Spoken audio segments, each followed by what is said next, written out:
Hey everybody, it's Mary Lagakis Engel, and in this video, step number 2 in your performance management process, trying to reduce stress from the situation, I'm going to show you how you can go into a meeting with your manager and have a highly productive and highly successful conversation. So last video, we asked you to set up an appointment and go through your own objectives, your job effectiveness plan, KPIs, OKRs, whatever it is that you use in your organization, and go through them on your own and start to gather data that tells the truth about what's going on for you.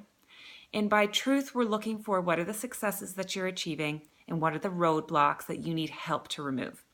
This can be a very freeing and empowering activity to do because it allows you to see with true data, with reality, what's really going on and gives you that security to know exactly what you're going to go in and talk about.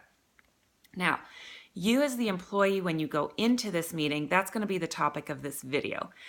What style do you use? What do you say? How do you show up?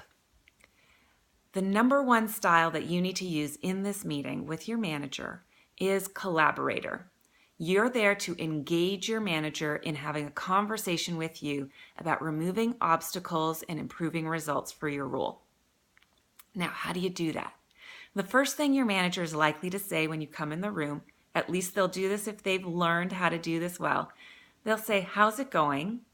Take me through your objectives and talk to me about your successes and any obstacles that you're having." At which point you are going to engage them in conversation. Step 1, here's the first objective, here's the results I've been getting, here's how I feel about that. I'm either succeeding and I feel really proud and I think there's no issue here, or I'm having a roadblock, I'm having an obstacle, somebody else's objective isn't supportive of mine, or the process is broken, or something is standing in your way for some reason, and you're going to raise that to your manager at that point. Now you can have a very quick conversation with each other about, okay, what needs to change in order for us to help you be successful on that objective? And then each of you will take actions from that conversation to go and make the change. You'll continue in that manner through all of your objectives, and you as the employee will really be riding shotgun here and helping your manager see exactly what results you've been able to get for them. Now, what happens when you come up upon an objective that just doesn't seem to make sense anymore? You set it at the beginning of the year, or maybe you set it last quarter, and it really isn't relevant to your job. Well, here's a great opportunity to raise that to your manager and say, look, here's an objective that's no longer driving the right behavior. It's no longer relevant to what I'm doing. I actually haven't been working on it for several weeks, and I think we should change it or remove it altogether. That is a perfectly valid conversation, and it's one that you as the employee should raise with your manager, because here's the truth. Here's the reality, everybody.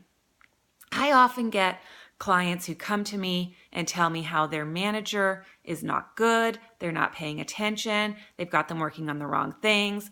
All of these things come up, and I am always reminding my clients that your success is 100% your responsibility.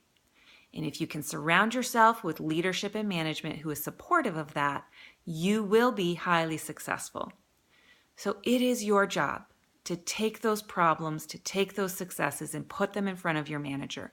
Because here's the deal. We are all super busy. In a knowledge workforce environment, managers cannot spend most of their time supervising and monitoring and seeing what's going on for every member of their team. Your job is to take control of that, make it clear, show your manager what's going on, and enable the conversation to happen. And you can do this. It's highly empowering. It makes it safer, more secure for you and your manager, and it's a lot more enjoyable. You will actually be surprised at how positive this conversation can be. If you have any questions, send me a note. I'm at mary@themanagementcoach.com, and in the next video, we'll take that same meeting from the manager's perspective and describe the style, the questions, the comments that a manager can make in those situations to help you be more successful.